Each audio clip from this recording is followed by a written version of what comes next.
九份, and before its gold mining boom, the main economic activity was the camphor. Okay, so Rui Fang later several movies choose to shoot here, and there is a very famous film called The City of Sadness. Has won the first prize in Venice Film Festival. Okay, and also I remember there is a Japanese movie. The animation. Yeah, he also what's that? The Spring Away. Okay, yeah. Also to depict the views here. And there is another very famous site here. We call the 13 Levels. And the 13 Levels is located near Shuinan Cave in Yinyang Sea. It's an old mining plant. And because you can see 13 levels, but actually there are 18 levels. Okay. So it is known as the remain of the 13 level, is also called the benefiction and refinery plant of Shuinan Cave. It used to be the largest benefiction and the refinery plant around Shuinan Cave, Jingguasi and Jiufen. And it was built in 1933 and was very important facility for the benefictions and extraction of precious metal during the Japanese occupation period. So, but it was closed in 1987 and was abandoned. And recently, we have lighting up the 30 level. We invite the lightning artist. His name is Zhou Lian. He also the designer for the Statue of Liberty, the lightning designer for the Statue of Liberty. He is also Taiwanese. So we invite Zhou Lian come back to lighten the 13 level. Okay. But I think you will see the lights up after 6 or 7 o'clock p.m., I think, every day. Okay. And this is a Qing Yundian, and the main deity is Shenong, Emperor God. And we will have the introduction after that. Then in the afternoon, we'll go to a Qianji Tang, and the main deity is the Holy Emperor Guan. Okay. And for the when we go to the in the afternoon, we will go to the Gold Museum first, but we won't enter it because that's the entrance to go to the Qianji Tang. We will pass by, but you can take a bus to go to the Gold Museum later. Okay, and in the mountain, right, in the upside. If the entrance of Gold Museum is the center, if we climb up to the top, you will see another Japanese, the Jingguasi Shinto shrine, just recovered in September, I believe, September this year. So if we have time and the weather is allowed, maybe we will go to the shrine. But if the weather is not so good, we'll go to the Qianji Tang directly. And there are some. We will walk through the Gold Museum, and we will climb the Qitang Old Street. And the top of the steps is the Qianji Temple. Okay, and also maybe we will, if we are lucky enough, we will see the Teapot Mountain when we climb to the Qianji Tang. Okay, and there are 3. The must-see treasure in Qianji Temple. The first is the largest, the pure copper statue of the Guan Gong in Taiwan. It is 35 feet high and 25 tons in weight. And the second is the national treasure level stone pillar is covered with flower and birds figure in the 3 dimensions. And the third one is the golden-faced Guan Shen Dijun, the empire, the idol. This statue was derived from the Tangshan, China, and in the early Republic of China, and it is rare in Taiwan. So this afternoon we will see these three must-see treasures in Chenji Temple. And this is the other details I think is beautiful in the temple. Okay, so I think the most big event around this area is Jinggua Shi pilgrimage of Mazu. In Taiwanese, we'll say Ya Ma Zhou. Ya Ma Zhou. Ya is welcome. Ya Ma Zhou. Ya Ma Zhou. Okay. So the Chenji Temple will have this activity every year and around the Shui Jingjiu area. And other than the Beiguan performance, we also have other activities for temple activities. For example, the Taiwanese opera, Guahi. Okay, if we want to thank the god, so we will invite Taiwanese opera or the puppet show. So if the temple is big enough, you will see there is a stage outside the center of the temple. So that's the stage will face to the deities. So no matter if there is any audience, but the show will keep going because the purpose is to thank God. Okay, not for people. Okay, not for human being. And also we have Beiguan opera. So we will call two kinds of Beiguan opera. For professional one, we will call it Ruan Dan. For the amateur, for the local people, for the junior local people, we call it Zhu Dei Xi, Zi Di Xi. Okay, and also we have like a float, Taiwanese float. We call the Yi Ge. Is here. Okay. And we have transform the float into the electronic flower cars. We call it 电子花车. Okay. So for the final presentation of this class, I need you to present 6 photos to express your experience during the class. And also, please visit the temple with your group mate and provide 4 photos of the temple you visit to introduce it.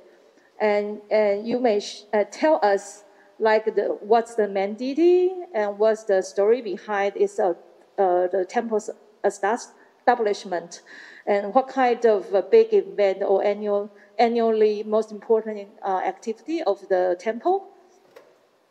And I have selected some suggested temples around Taipei and New Taipei metropolitan area, so we can take metro to the temples very easy. And all the slides I provide today, I have upload to the NTO Cool, including the PPT for the first week. So you can check from NTO Cool. And for the next week, very important, please be on time. When we say we will meet at 10, that means we will leave at 10. So for next week, we are going to Danshui MRT station. We will meet at exit 1, and we will leave by 10 a.m. We will go to Beiguan, Danshui Beiguan Club. We will walk to Danshui Beiguan Club about maybe 5 minutes. So we will learn a Beiguan ensemble. For the last week, we just did very simple one, right? But actually, we have more complex rhythm, okay? And you have for the different parts of the percussion. So we need to learn the official number for the Beiguan for next week in the morning. And after the lunch break, we will come back to Danshui Nanbeixuan, the Beiguan Club. We will learn the holy genders, the movements, how to move it. They are not just walking; they have the movements. So everybody has to learn it, but maybe it's too heavy. It's about 20 to 30 kilograms. So maybe only the boys can hold the Holy General, okay?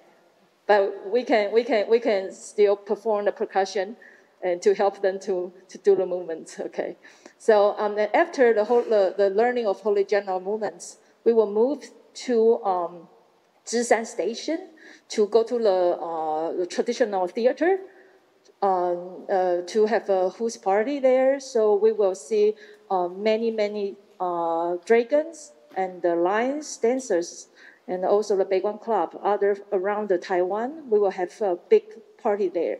So that's for the next week, okay? So this is a little remind for today. So now we are going to invite Professor Yang to teach us all the orders and how to do the worship, all the manners when you go to the temple. So let's welcome Professor Yang. Okay, sorry. Before that, I want to invite today's host. We thank Qingyun Temple a lot because they have planned this very carefully and detailed, and to check every step with me very frequently. So they treat when you come in, they welcome you to come here, and they think this is a very important and big event for them. So let's welcome the chairman, Ms. Huang. The Jessica, okay, and you want to say something to us? 非常谢谢嘉芬老师，今天非常欢迎嘉芬老师、嘉芬教授带领我们台湾大学音乐网的同学来莅临青云殿。那今天这同学的莅临，我们也郑重的邀请到了国立中正大学的杨玉君教授来为我们今天来做我们的寺庙宫殿建筑之美。那杨玉君教授他致力于我们的宫庙的民俗文化有深度的研究。那等一下，相信我们有丰富的课程，在所有同学今天的莅临，可以有一场很丰富的学习之旅。谢谢各位。Thank you. 那现在 ，OK， 那我们可不可以先谢谢主委，好不好 ？OK。We want to thank Qingyun Temple and Jessica to host us. I believe we will have a very joyful lesson today. Thank you.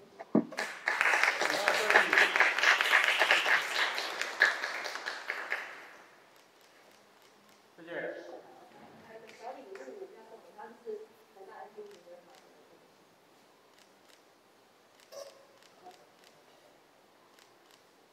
好的，诸位请立口罩。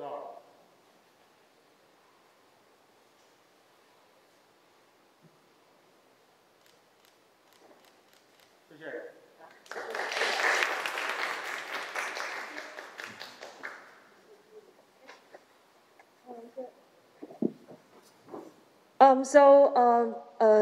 Jessica, okay, you can call her Jessica, I believe. Yeah, Jessica said she welcome everybody to be here, and she especially invite Professor Yang to be here because she's a scholar for all kinds of the beauty of the temple and the architecture and the symbols, and also how to worship it. So let's welcome Professor Yang for today's lesson. Good morning, everyone. I'm very happy to have this opportunity to introduce Taiwanese tradition to foreign visitors. But before I start, I'd like to switch back to Taiwanese just briefly to greet my other friends sitting at the back. 各位青云店的朋友吼，今仔日的课因为是为着外国学生设计，所以讲的拢是恁大家已经知影的代志，可能有一寡无聊哈。大家忍耐一下听，当做咧学英语就好哈。咱定讲若要有机会，我要有足好的题目会当来讲吼，迄当阵就包君满意吼。今仔日无法度照顾到各位请大家原谅哈。Okay, let's start with our lesson today. I have prepared quite a lot, but I can always omit something that we can see on site. This is about myself. Let's just have a look. And these are some of the courses I offer I study the traditional Chinese, and so I teach traditional Chinese text. But I'm also very interested in the folklore and popular religion. So these are the areas that I specialize in. Now, what do we want to see in the temple? For these goals are not just for you, but for Taiwanese young people too, because many Taiwanese young people, they do not know these details, right? So you can observe the religious rituals, and you can appreciate various types of folk art, because you can see in a temple, you will find decorations that's made of clay or stone carving or wood carving, and colorful painting too. So these, I always said that a traditional temple is like a museum of popular art, of folk art. So this is also something you need to see. And then, in addition to appreciate the beauty of this decoration, we will have opportunity to learn their meanings. The meanings, they are mostly auspicious, which means good luck. They wish you good luck. And also we have paintings or carvings of stone or wood carving. For those settings, you will see a story. And those stories came from ancient, sometimes not very ancient, Chinese texts with, or sometimes they are historical events or famous literati. And they can also be stories from fiction or drama. And sometimes you will find the stories that you see in a temple very similar to the story that you see in a traditional opera, because they come from the same source, okay? Now, for entering a temple, there are signs, because Chinese people perceive the space in a kind of philosophy that adds tribute to, attribute to different space and direction. So you absolutely go into the temple in the right direction. But what is the right direction? The right direction is the dragon's side.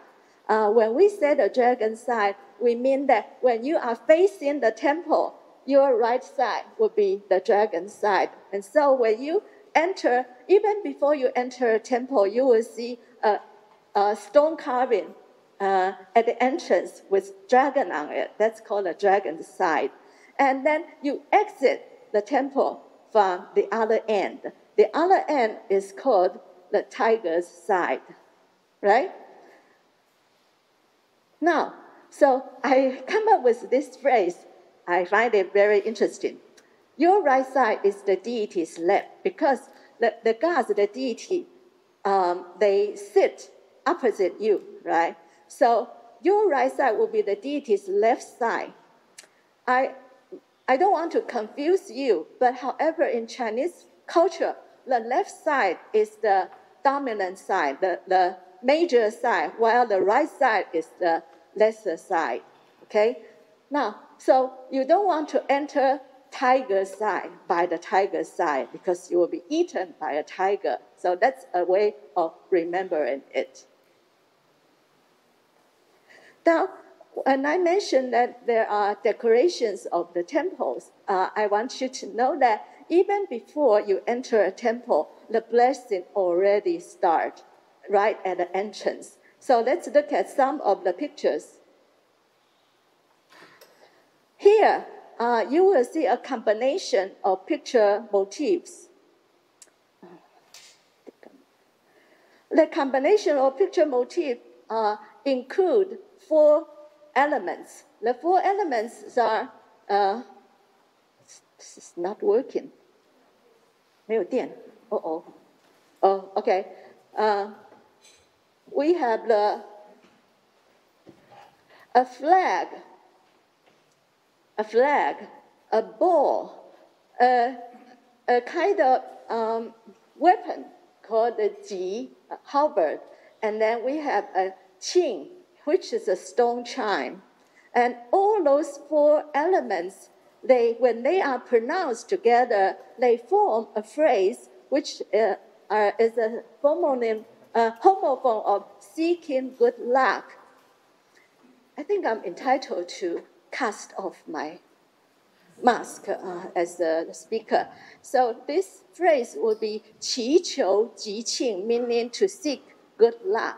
And so that's what you will see in, I dare say, it's like 95% of Taiwanese temple. So when you do Professor Tsai's assignment, you have to visit temples, right? Be sure to look for them. That's very easy, okay?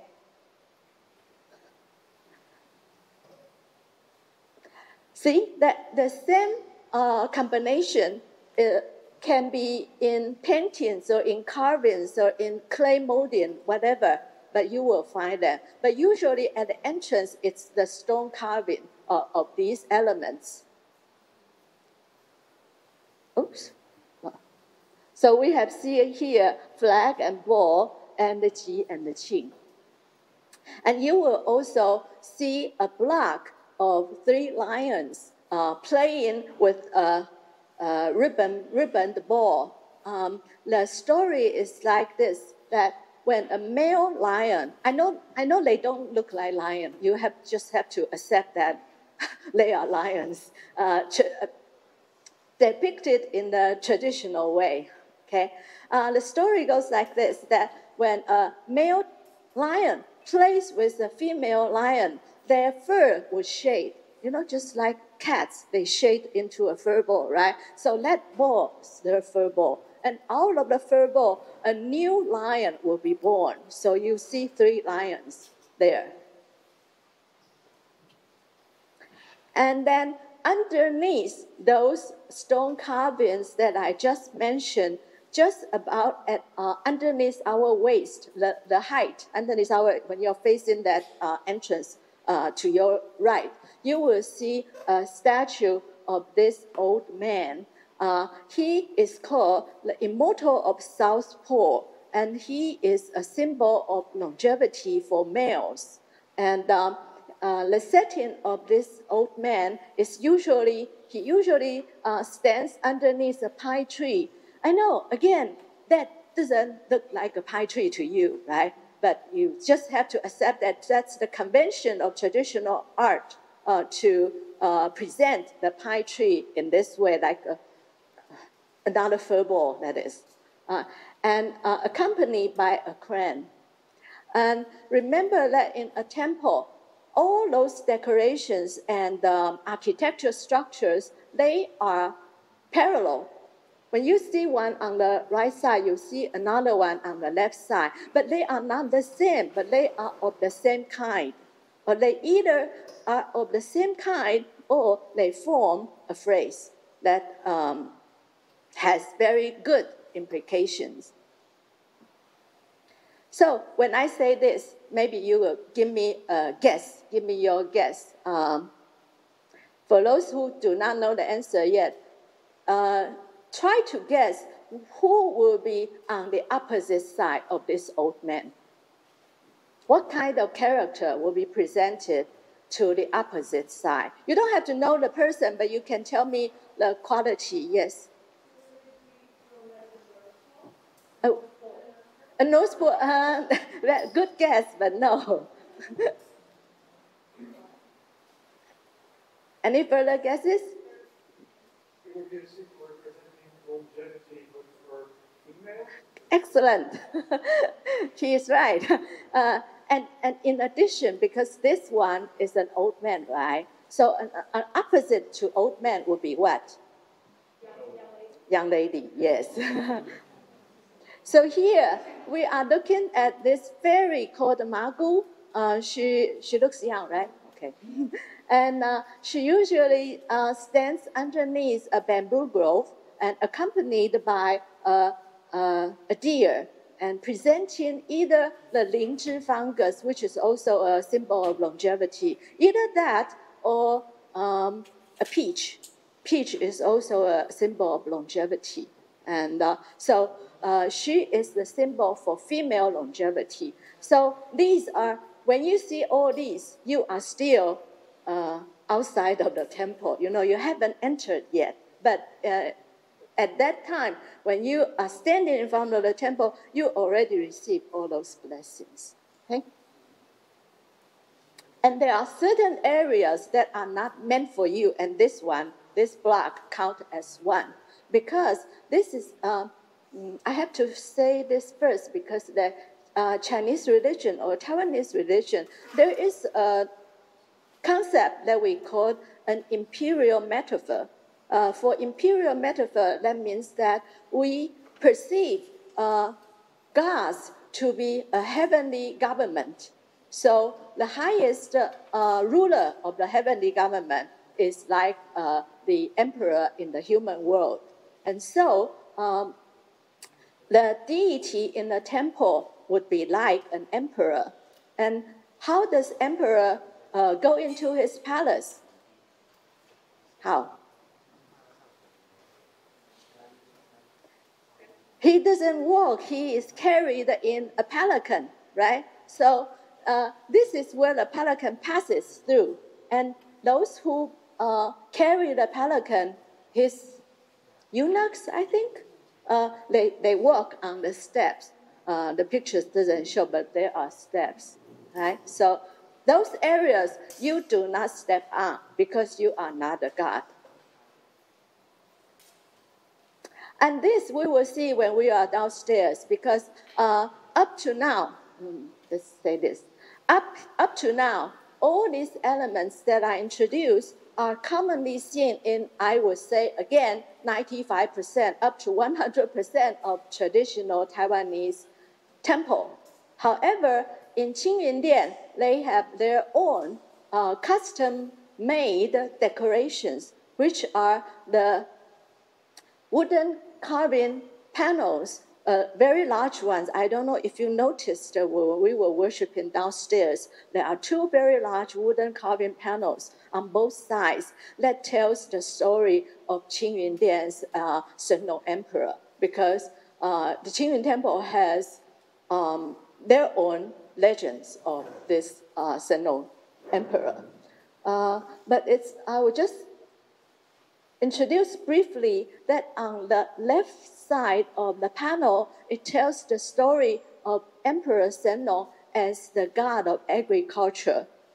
This Shenong Emperor, he has two major identities. The first one would be the god of agriculture. So you see here that show the aspects of the Shenong Emperor teaching people how to farm, to cultivate, and so as to harvest grains for food.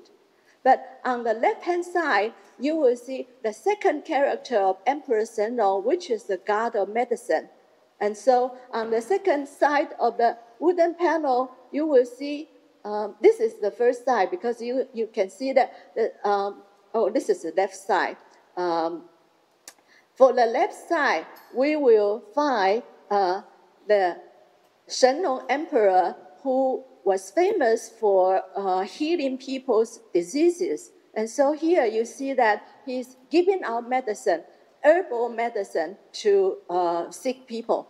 And in addition to that, there are fountains in, maybe I should say spring, well and spring in Qingyun Temple, where clean water issued nonstop. I was told that for half a decade, the spring water never runs dry. And those wells, the water in the wells, pure and clean, and considered to have healing power. So sick people come to pray and beg for a bottle, so they will be healed of their diseases. You can have a close look when we go downstairs. So that's another spring well. And this is a very special kind of worship in Qingyun Temple. Actually, we will have probably will have the opportunity to witness what is going on downstairs, because for that session, believers came to ask the Emperor Zhenong to help them with some complicated issues. They will be treated personally by the emperor himself, and it's a sacred place, so it's off limit to average people. But today we will probably have the opportunity to observe in a distance. So now let's look at the deities of Qingyun Temple. This is an interesting title because we all know who is the deity of Zhenong, of Qingyun Temple. It's the Zhenong Emperor, right? But you probably already know this. The Taiwanese traditional religion is, there's a term called polytheist, which means that we worship a multiple number of gods. Even though you worship only one god, there are several statues within one temple, and each statue is considered to have his or her own character and their own independent functions as well. So here you will see at the main hall, at the center of the alcove, this Emperor Zhenong. He is the largest one, sitting in the front, actually at the back of the main alcove. And he never moves, he stays there. But there are smaller statues that can go out on a parade or other business. Wrong? And if I say anything wrong, please remind me, correct me. So, he is slightly red in his face. Do you want to guess why? Because it's a very simple reason that he is red-faced. Excellent. You are all very smart. Because he has to labor underneath the sun to do farming, and so he suntanned. And then there are two other Zhenong emperors. On the left-hand side, the second Zhenong emperor, his face is dark. He represented that Zhenong emperor who, according to legend, had tasted all the unknown plants in the world in order to determine the efficacy of the herbal medicine. And because some unknown plants are poisonous, so he got poisoned repeatedly. But because of that, he accidentally discovered the effect, the efficacy of tea plant. Because once he was poisoned, but he drank the dewdrop from a tea plant and then he recovered. So he is considered the person who discovered the tea plant and its efficacy. And he's holding in his hand a kind of weapon that we call a bian. However, it's not a whip made of leather. It's a metal weapon. Although it's not used as a weapon, this weapon called the bian, Zhenong Emperor used this to, it's like Harry Potter's wand. So he touches a plant, and then he knows what efficacy that plant is, right? And but he is dark-faced because he was repeatedly poisoned too many times. And the legend says that he eventually died of poisoning because he ingested a certain kind of a plant that is not possible to cure. And so he represented that side. And on this side of the side, we are looking at yet a third Zhenong Emperor who is green in his face. This green face indicates, did I say it right or wrong? 这个是这个是绿的，这个才是黑的。这个是绿的，没错啊，这是黑的。哦，好。And this one is a green face Zhenong Emperor, and he's holding this we also call it bian. It's very strange, but it's also a kind of metal weapon. Actually, when we go downstairs, you will see that one of the door guard is holding a weapon like this. And so he is the protector of this area. Remember when Professor Tsai introduced this area, and she mentioned a site that we call Yin-Yang Sea, because the color of the sea differs, so it looks like two different sea area. And here in Jiufen, people consider this is the place where yin and yang meets. And so it's like the energy can be turbulent. And so people will be affected. And that's why people come to Zhenong Emperor. This Zhenong Emperor, he is an exorcist. By exorcist, we are referring to a person who drives away evil spirits. So that's the third Zhenong Emperor.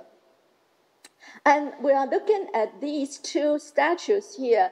Can you tell what religion these statues are?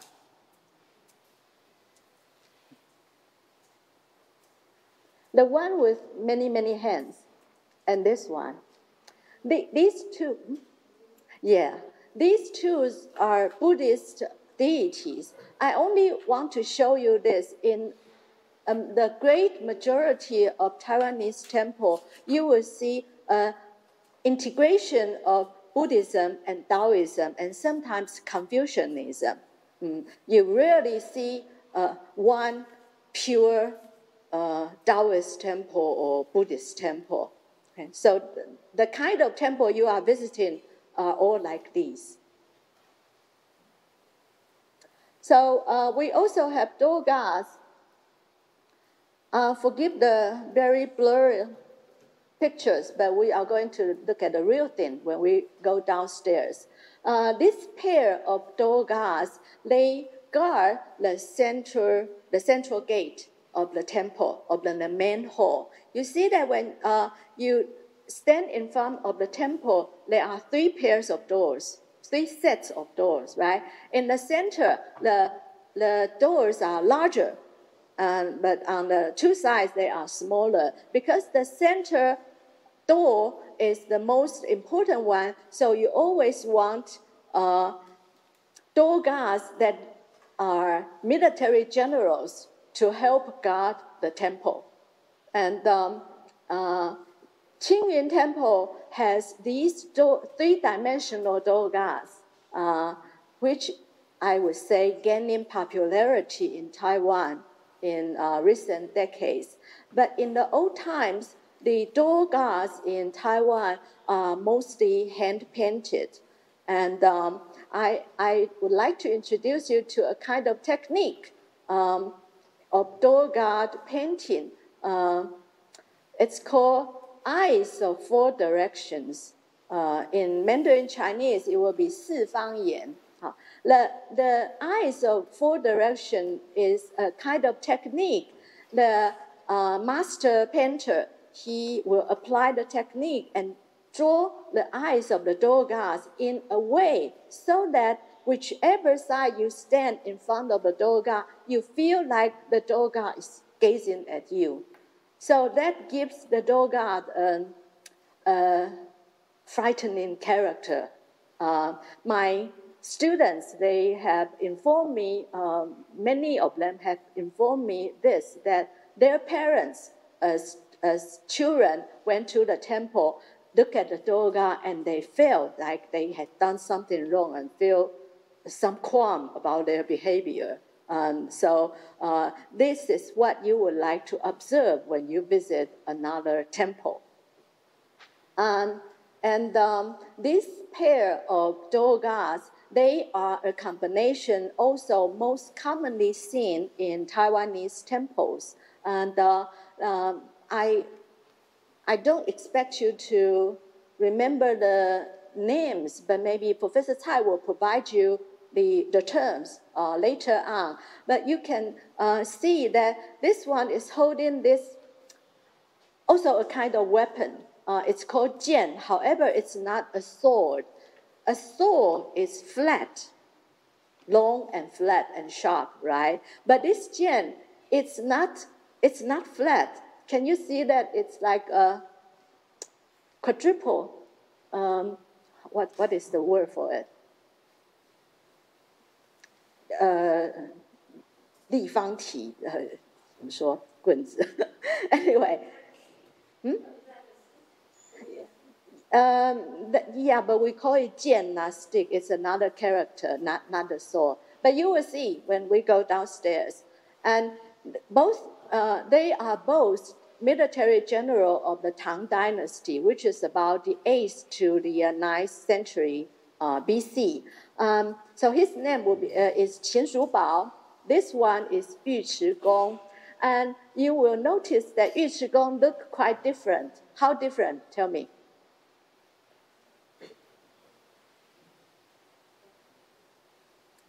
Yu Chigong looks different.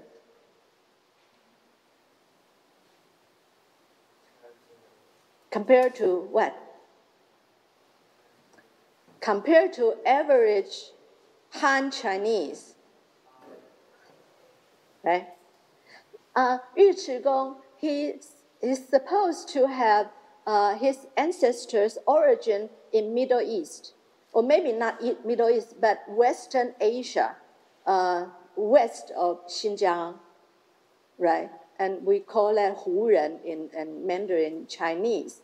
And so he looks different from a regular Han Chinese in his skin tone. He's darker, right? And also his hair. Did you see that his hair is, well, you didn't see his hair, but his beard is curly.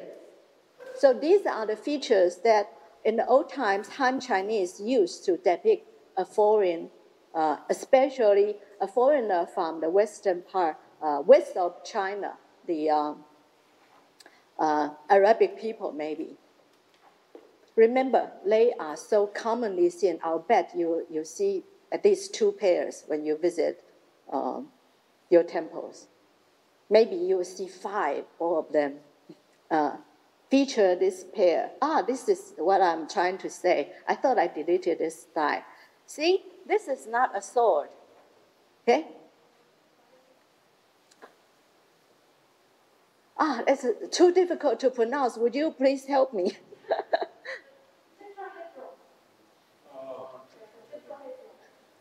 Thank you.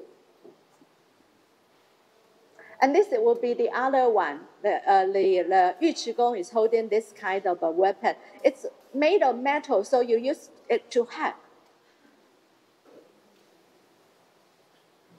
And for the both 2 sides on the smaller doors, you will see other 2 pairs of door guards. They are not necessarily, usually they are not military generals, or they can be officials or serving ladies. But it's important to know that regardless of their identity, it's always what they are holding in their hand that matters.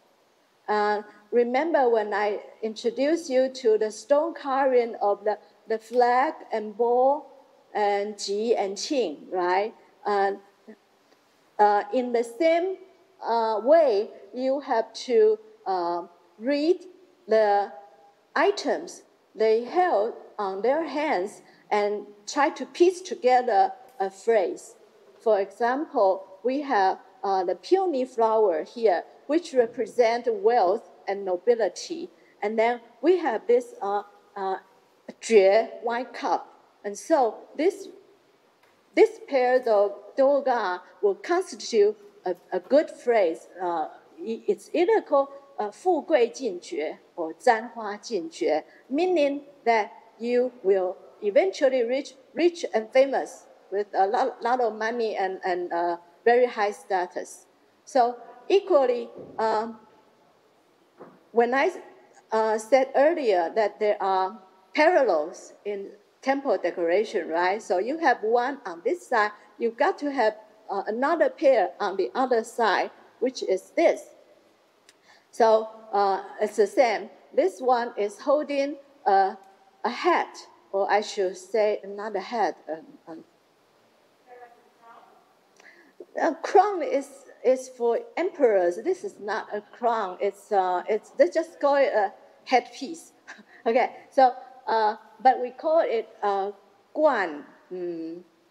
Yeah, and this one is holding a deer, because deer, lu, is the homophone for salary or officialdom. So this will be another phrase that brings good luck. And mind you, most Taiwanese people know these phrases by heart. However, they do not recognize the symbols. I assure you, you try and ask your classmates when you go home. And you will be surprised that you know more than they do, because very, very few people in Taiwan teach this in college or in English. Now, how to worship? Yes. I remember that with the Sherry Bobby, there was also a deer by Knifer. Is it also referenced? Which? That's a very good question, because the deer in the Old Man of South Pole, the deer in that picture would be mainly as the mount of the old man. But if you want to interpret it that way, that will do too, because another feature of Chinese auspicious symbol or paintings, etc., there is a rule that, it's not a rule, but it's something that I conclude, that within one frame of picture, the designer tried to give you as much blessing as possible. So in one picture, you get wealth and good career and offspring. Yeah.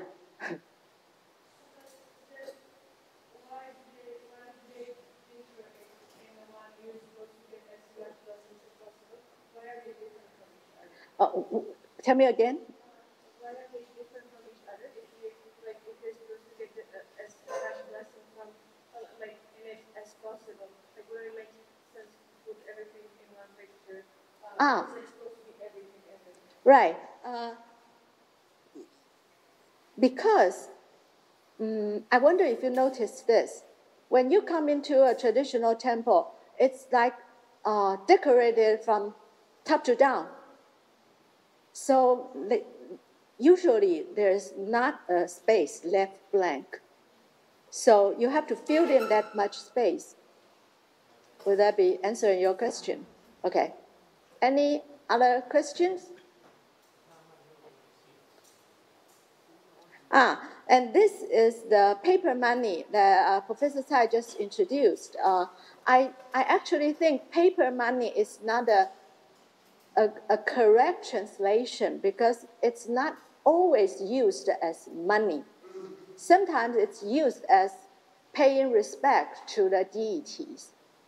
Anyway, I want to introduce you to this very commonly seen so-called paper money with the designs. See here, the three gods or deities. I like to call them, you try to remember this, it will be very helpful. I call them the Taiwanese Trinity. The Taiwanese Trinity consists of Fu, Lu, and Shou.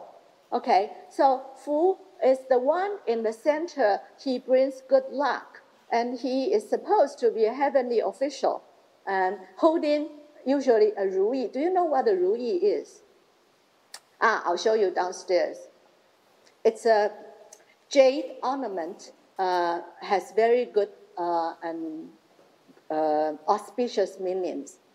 And this one is called the Lu. The Lu, the god of Lu, Lu, as I just mentioned, it can mean officialdom or salary, money, advance in your career. So for some reason, the person, the Lu god, is presented as a wealthy man holding a baby. I know it's very difficult for you to see, but yes, this is a baby, okay? In the Chinese saying, there is a saying we call 多子多孙多福气, meaning that to have more offspring brings more good luck. Now you can probably already notice that there is not a very clear distinction between Fu and Du, because Fu can cover everything, right? Okay, and now to the third one, the Shou. You already met him. Can you recognize him? I introduced him under a different name.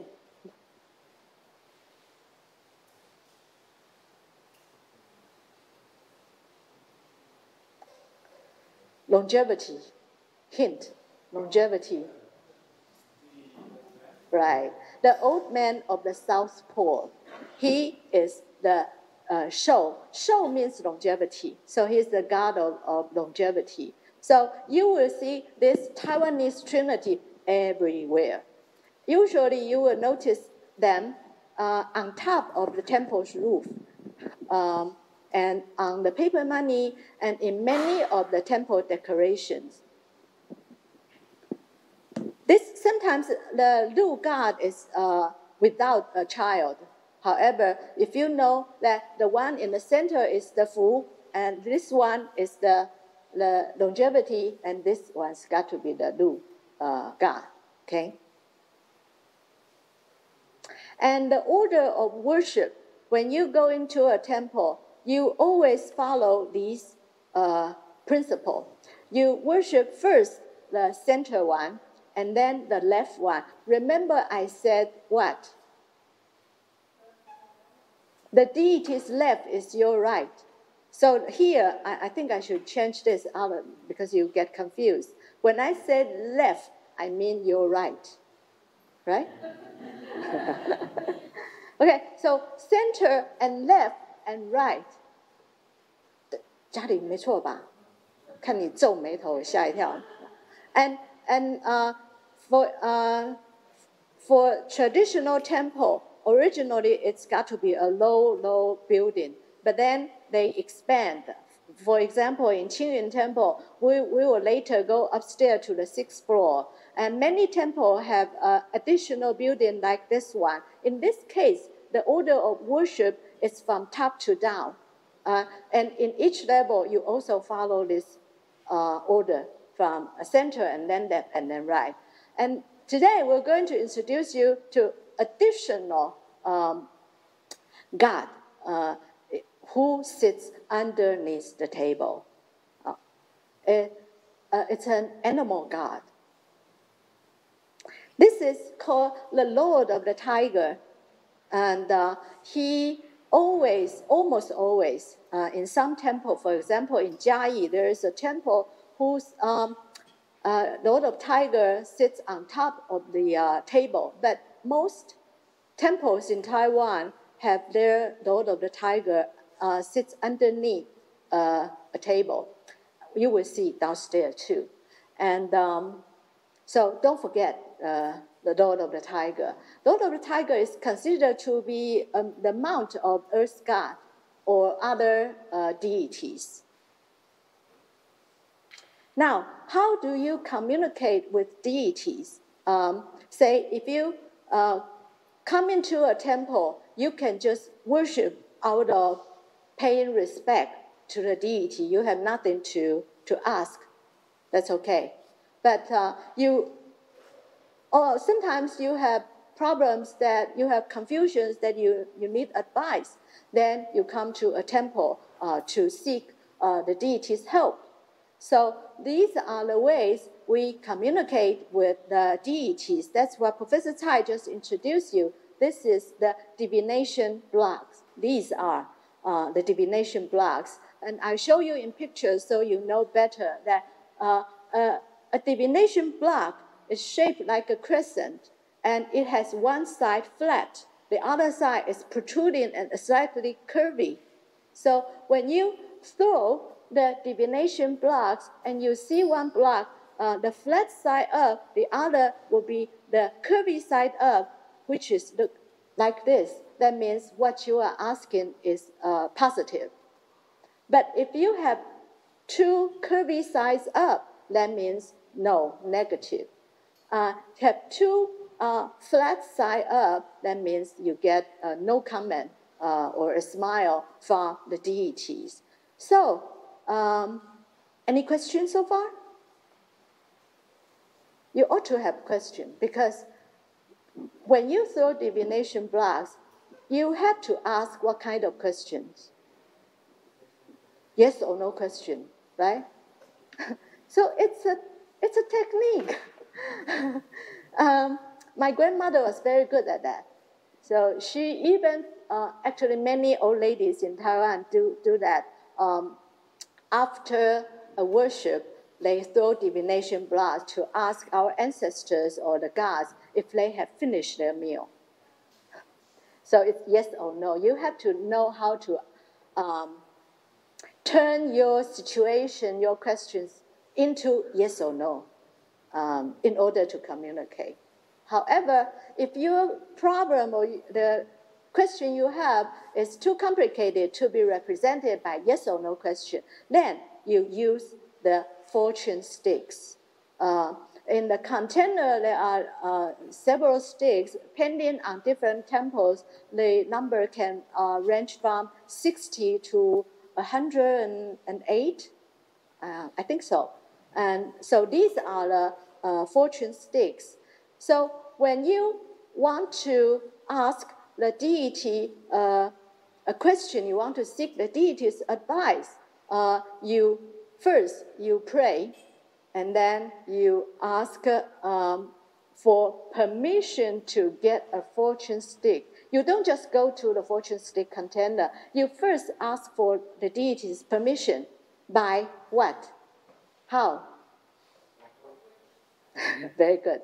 So you get the permission, and you go to the container of the fortune sticks. When I was young, the container of fortune sticks are all small barrels like this. So my grandmother would just take it and shake it vigorously so that one of the sticks would jump out or protrude. And then you take that particular one, out of the container and place it onto the offering table, and then what? Ask again by throwing divination blocks to see if that is the stick for you. Okay? All right. So if that is the stick for you, you will see here on each stick there is a number. Then you go to, I didn't make a slide for that, but we'll see downstairs. You will see in different temples, they look different. It can be a cabinet with several drawers, and you pull a drawer out, and there are the fortune slips, fortune poems. Let's call it fortune poems. Yeah. So you will try to look for a cabinet with many drawers or a shelf with many blocks, and you will find the fortune poems. The fortune poems look like this. This is not from Qingyun Temple because I did not have time to get the picture. By the way, I live in Jiayi, in case you did not know where my university is. Are you from Jiayi? Jiayi is where Alishan is. Heard of it? No? Well, you've got to go. Otherwise, it's not. You are not considered that you've been to Taiwan. Okay, so this is the fortune poem. Supposedly, your answer will be listed on this fortune poem. I have translated the items here. They cover so many areas. So when you have a question and you get a fortune slip, you will see that this area, I only translated the title on top, but underneath here is the result or the answer of your question. For example, you raise pigs or ducks, geese, and then you want to know how your livestock will do for this year, and then you get this fortune poem. and you find the animal, the livestock part of it, and it says good, then you know your livestock this year will be very good. So, this can be very difficult to interpret, even for us who read classical Chinese quite well. So you need help in deciphering the fortune poem. So many temples, they have a counter set up, and experienced senior members of the temple will help you decipher what's written on your poem. And this poem is for you to take, so you can take it home. Although it's of not much use, but I kept one for fun.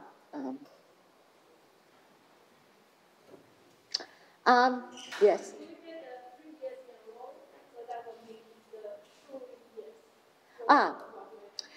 When you throw the divination blast, if it's a very important business that you are asking the deity's opinion, then you probably need 3 consecutive yes. Right?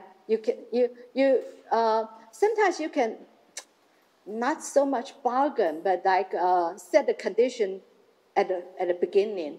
Like I will throw 5 times, but if out of the 5 times I have 3 positive answers, that means yes. But for more important business, they will require the more consecutive yeses. But for minor problems, I think people only use 1 positive answer. 家庭是不是这样？咱跋杯跋几摆，一次就好了。In Qingyun Temple, they use 1. 1 is affirmative. So you see that it's not difficult to get a positive answer.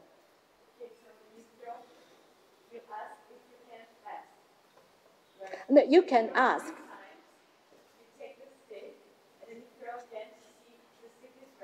Right. No, because there is a number. So you go to the drawer with the right number. Yeah.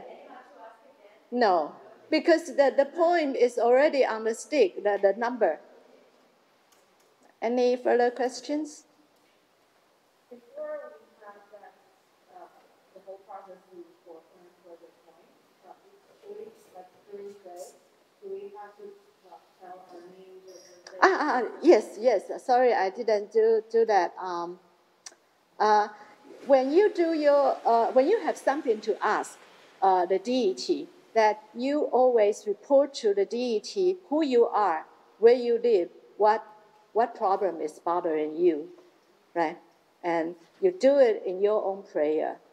However, I'm coming to the other part of this worship ritual, a special one in Qingyun Temple. That is, when you have you need further assistance. Perhaps you are facing a very grave situation, a family member ill, gravely ill, or you're going bankrupt. Things like that, you will want to have a divine help. In this case, there is another procedure that you follow. I think I don't have, yes, but not yet. Then you, downstairs there is a counter where you can register. You register by filling out a form. It's like when you go to a hospital and a clinic, you need to register to get a number, right? So you fill out the form indicating your name, your address, and the problem you would like to ask the deity. And then the temple, they will arrange. They don't have to arrange. There is an electronic light board with the number changing. So when your number comes, then you go into the place. It's the place that we passed on our way up. I wonder if you notice that there is a space where there are prayer mat placed. Yes, that's where people seek further assistance from Emperor Shenlong. When they are doing this, both entrances are blocked. No other people are allowed inside. So when it's your turn, then you go up, you go inside that space. There will be people there helping you to ask the deity. So the very special part of the Qingyun Temple's worship is that they have a medium, a spirit medium that is very different from other temples' spirit medium, because in many old Taiwanese temple, the spirit mediums, they go into a trance, and they take time to get into that state. But here in Qingyun Temple, the medium, this lady, she doesn't go into a trance. She looks very calm and composed. However, we are to understand that she becomes Emperor Senlong when she is helping the believers, and that it's like her consciousness will be taken over by the Senlong Emperor, and the Senlong Emperor speaks through her, but on his own behalf. And the spirit medium in Taiwanese, we used to call them Gi, Dang Gi. However, nowadays I've noticed this trend, a change of terminology. Nowadays we call this kind of spirit medium the spokesperson for the deity. And in Mandarin Chinese, it will be 代言人, the spokesperson for the deity. All right? So the spokesperson is inside the space, and the believer whose turn comes will enter to the space and kneel down, pray. There is an assistant of the spokesperson who we call a transcriber. The transcriber will read your registration note to inform the Senlong Emperor what you are here for, okay? And then the Senlong Emperor will issue the instruction. But if the emperor determines that it's an evil spirit that is bothering you, then we go through this procedure that the Senlong Emperor will issue a talisman. With this talisman, the senior member, the senior apprentices of this Qingyun Temple, they will help you with this procedure. It's I will call it a purification procedure. Like you use the talisman to cleanse any evil pollution in your body, your soul, and also it's not the. I want to stress this in particular that in Qingyun Temple they have a very benevolent ideal. It's not, the purpose is not to crash, to expel the evil spirits, but to help them into a next incarnation. So when they do this ritual, your problem will be solved, and also the spirit will have a better place to go. And that's our chairperson performing this ritual. Okay, it's about time that we, I want to show you this, because I forgot where it is in the temple. I will show you that all the decorations in the temple carry some moral teaching, but sometimes we see a picture like this. I love this one. Can you identify it? Actually, I already leaked the answer. So it's this, the silk squash. You probably already eaten it. I love this because it's painted in such simple strokes, but very, very animative. It gives you the entire idea of what a plant should be like. Anyway, so the last slide, is the current motto of Qingyun Temple. Our chairperson and her team had these 4 goals written down and observed by all the administration team. That is that to help awaken humankind to reclaim the original aspiration and to seek ecological balance for symbiosis for all creatures. And this is embodied in everything the team is carrying on now. Okay, so I'll conclude this class at this time. And we have,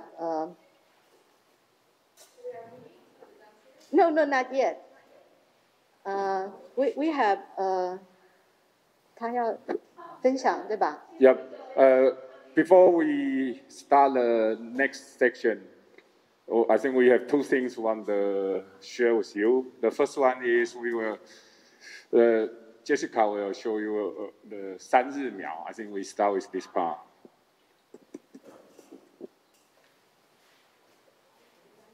And so sorry that before we start this part, I think we should thank Professor Yang first. Okay.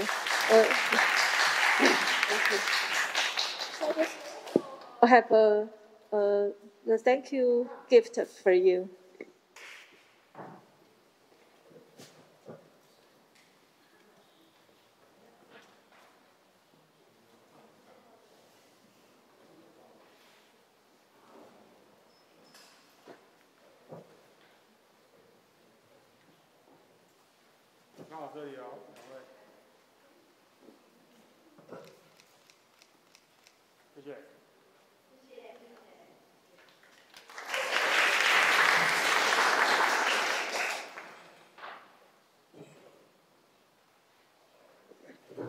Thank Professor Yang. I think I learned a lot from her lecture. Even I don't know these details when I enter the temple. So before we going downstairs, because we will have a little tour and to see what Professor Yang just tell us. And I think the chairman of the Qingyun Temple, Jessica, she want to share something with you. Okay. 我们现在呢，来请绿藤生技的农场的创办人徐伟哲。Jessica invited a very special guest for us. He will introduce us for the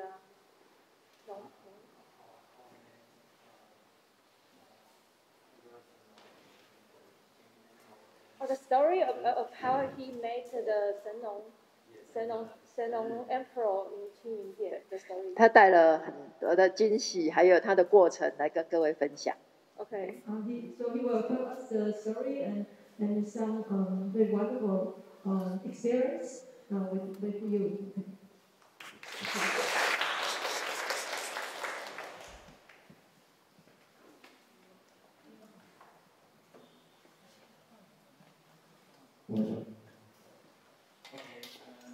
First of all, I have to say sorry because I have rare opportunity to stay on stage and speak in English. So allow me to take my notes, take notes. Okay.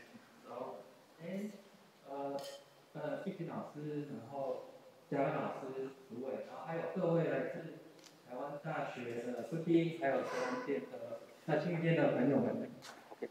好，大家好，那我叫伟哲，那今天很高兴可以跟大家分享，就是我跟先帝宫，然后还有神帝宫，还有就是青云店相遇的过程。那 Professor Yang and Professor Tsai and the chairman and friends from National Taiwan University and Qingyun Temples. My name is Jack.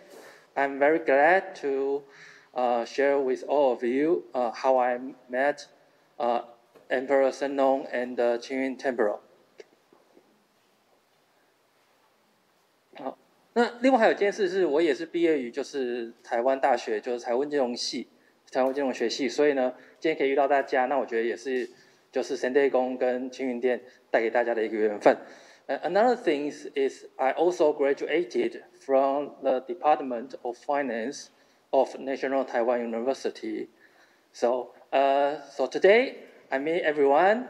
I believe it is Emperor Sennong and the Qing Temple bring us together. Okay. 2010年的时候呢，我和同学我们成立了绿藤生机，那是一个提供就是永续产品的生活品牌。那我们的产品有芽苗、芽菜，那也有个人清洁保养品。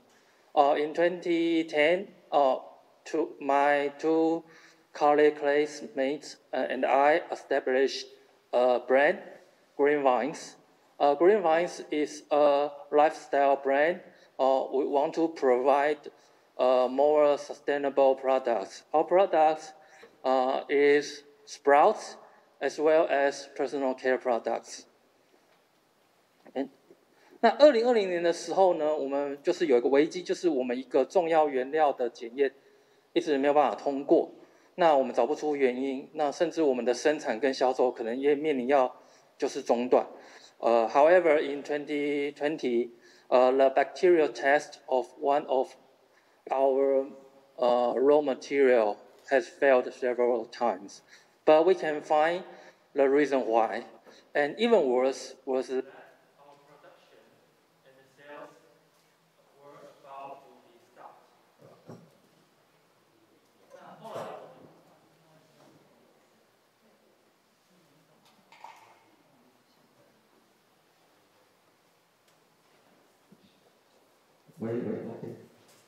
那后来就有机会来到了青云店，那很诚心的跟就是前辈跟我们祈求，那希望他会帮助我度过这次的难关。那在2个礼拜之后，我们就得到了检验通过的消息。那 later I came to Green Temple and I sincere praying to Emperor Sennong for help me to get through this difficult time. And 2 weeks later, we have the good news that our bacterial test has passed.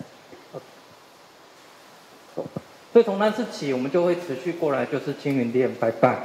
然后呢，不只是祈求事情，然后我们也觉得说青云店是一个充满能量的地方。